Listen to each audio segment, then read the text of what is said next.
All right, let's get started with the second of what I hope will be of only 3 government budget lectures, but it could push us into 4. But first, some logistics. Office hours this week are Thursday after class at the Free Speech Movement Cafe. The Free Speech Movement Cafe.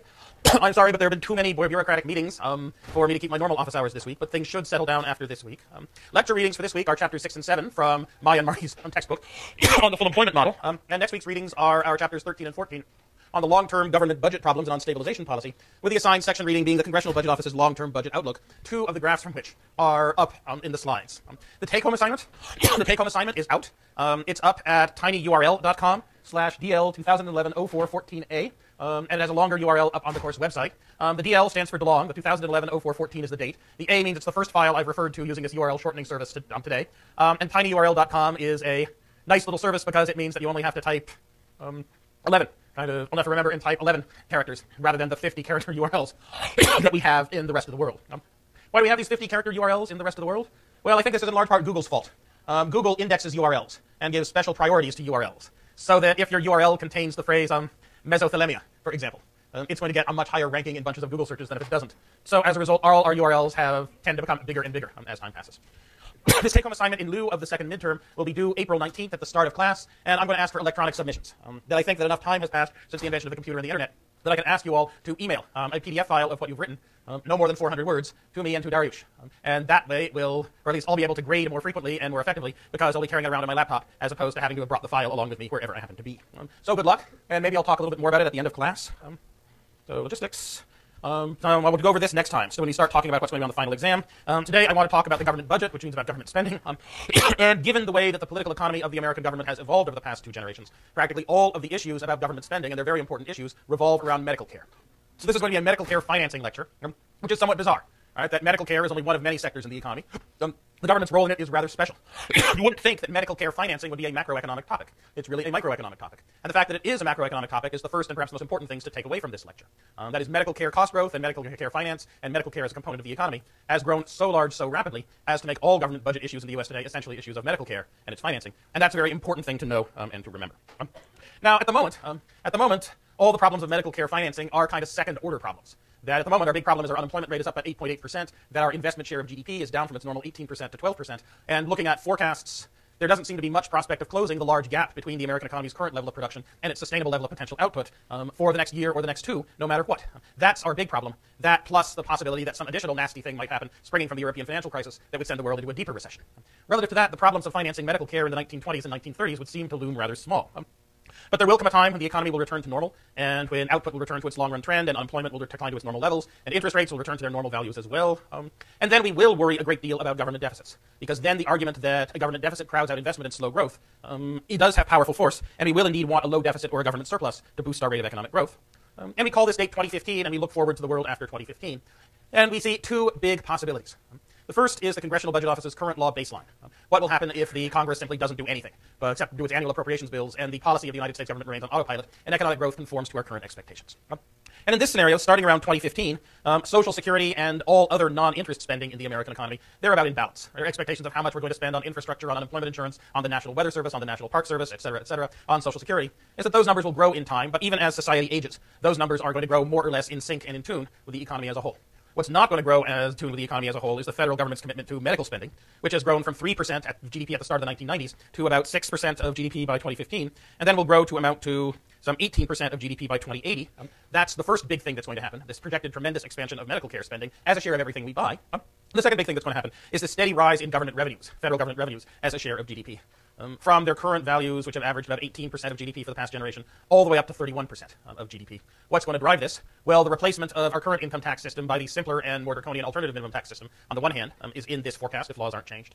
And on the other hand, you get a large tax on high-cost health insurance plans, which collects directly and indirectly oodles and oodles of money. And if you look at this, you might well be worried. Because you might well say, okay, we understand how a federal government that taxes and spends 20% of GDP works. We've had that since the start of World War II. We understand it. How does a federal government that taxes and spends 31% of GDP work? It has to have taxes half again as higher as they are today. isn't it possible that if you push tax rates up that high, you're going to get lots of negative incentive effects? Lots of evasion, lots of avoidance, lots of people saying, I'm going to take early retirement rather than work harder, lots of people spending lots of time figuring out how not to pay taxes, or figuring that going to work is not worth it, given the particularly high taxes they want to pay. Won't that impoverish us? We are now highly confident, after 70 years of experience, that the supply-side incentive drag on the economy caused by a federal government that spends 20% of GDP is absolutely minimal, is close to zero. What if it hits 30%? It'll probably be small. In Britain, the federal government share of GDP is closer to 40%. What we call the central government share of GDP is closer to 40%. In Sweden, it's between 45 and 50%, and they seem to do okay. But at some point, taxes and tax rates do become a substantial burden on the economy, and there's no reason to necessarily think that because they can do this in Western Europe, can run a very large social insurance state without any harm to incentives or economic growth, that we can do the same thing. So even if you look at this figure, which has revenues and spending more or less in sync all the way up to 2080, there's cause for nervousness. And there's cause for thinking, perhaps we should change some of these policies that are now projected to grow a much bigger government as a share of the economy entirely in healthcare over the next 3 generations. On the other hand, you can look at this figure out to 2085, go back 75 years before 2010 to 1935, say what would this graph look like if we had written it down in 1935, and we could write down a 1935 projection of what the federal government would look in 2085, and that would have been an absolutely useless projection to do. That the world changed, and the world changed so much as a result of the late Depression and World War II, that practically any thought in 1935 about how to structure the federal government for 2010 would have been thought that's completely wasted. So there's an argument that says this just looks out too far. There's no rational need or rational purpose in planning for 75 years, because whatever effort you spend making plans will be simply wasted thought time. Better to spend it thinking about something else. The other alternative is the Congressional Budget Office's belief, the Congressional Budget Office's projections of what will happen over the next 75 years if Congress acts like it usually acts, which is that whenever taxes get above 19% of GDP, Congress decides to vote a tax cut, and that whenever laws currently in place mandate large reductions in spending programs, Congress finds a way to extend the spending. So by 2085, in this scenario, you have healthcare spending not at, say, 17% of GDP, but instead at 20% of GDP. And you have this enormous gap between revenues and expenditures. A gap so great that the economy has almost surely collapsed into hyperinflation sometime before 2050. That you simply can't spend this much and tax only that much and borrow so much year after year, decade after decade.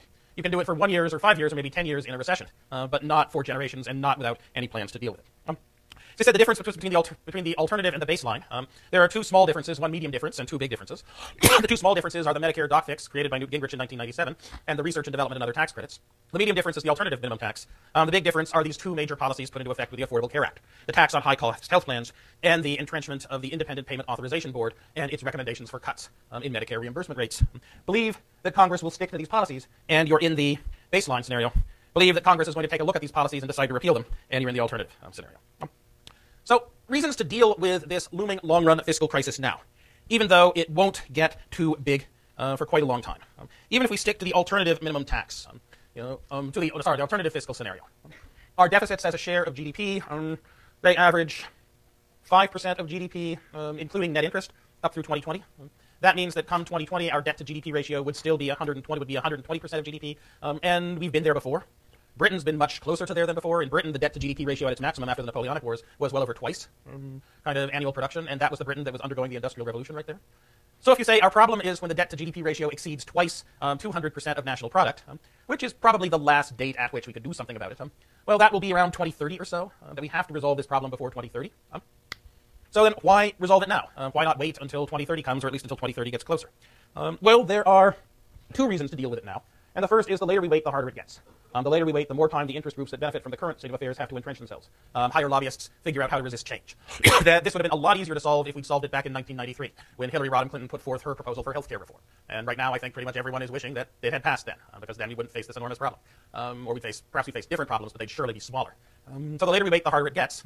And second, it's not at all clear we have until 2030.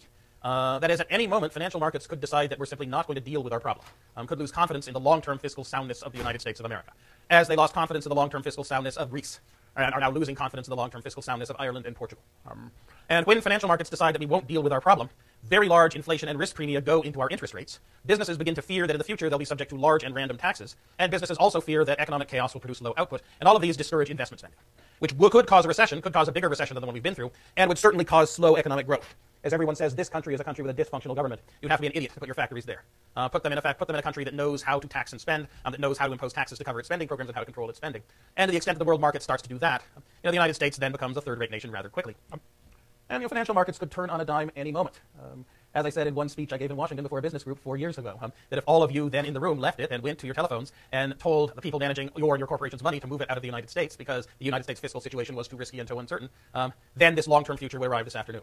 and the headlines tomorrow morning would be about how the United States could no longer delay dealing with its fiscal crisis. That is, the fiscal crisis is a long-run problem for the United States, but the thing about an economy that is based on forward-looking financial markets is that the long run can show up at any moment and knock on your door. The long run is a conceptual category rather than a length of time, and the long run could appear this afternoon. We don't think so. We see no signs of it, but it could appear this afternoon. Indeed, back at the conference I was at over this past weekend, we had Carmen Reinhart from the University of Maryland explicitly arguing that the long run, this long-run fiscal crisis was not here now, but was coming much sooner than we would think, and that any steps toward increasing the U.S. government deficit over the next 3 years were likely to bring the long run on fiscal crisis on immediately. I disagree. The other person on the panel, Richard Koop, disagreed quite strenuously. But Carmen is not dumb, and Carmen has definite reasons for what she says. Reasons not to deal with this now. Well, the first is that we have other, more urgent problems.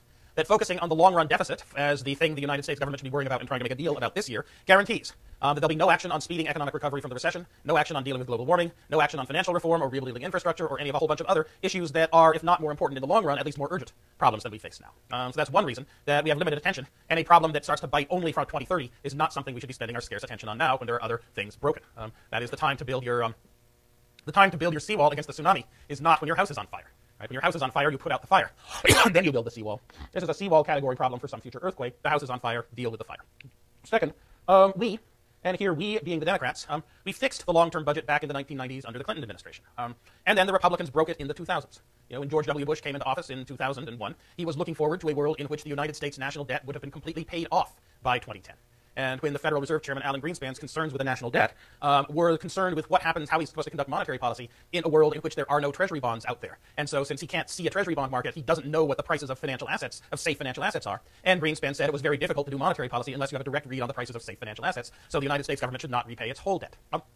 And that's not the world we're in right now. George W. Bush and his Republican congressional majorities broke the economy that the Democratic Senator Bill Clinton had created in the 1990s with the Bush tax cuts, with Medicare Part D, with there never being a spending initiative they didn't like, with there never being a tax cut that they did, and put us into this current fiscal situation. And so the danger is if we, whoever we now are, fix it now, they will break it again whenever they get back in power. And the reason they will break it again whenever they get back in power is that there are a lot of people who don't really care about the deficit at all, but about something else. And you give them a world in which interest rates are relatively low, and they won't care about keeping spending or taxes in accord with spending. And so given that there's no need to actually fix the budget until interest rates start to spike, and given that spending scarce time and political capital on fixing the long-run budget only creates opportunities for other bad-intentioned political actors to break it again, that reinforces the idea that we should deal with other more urgent problems. My problem is I find both of these convincing. Both of these relatively equally convincing. It depends on the day and on the hour.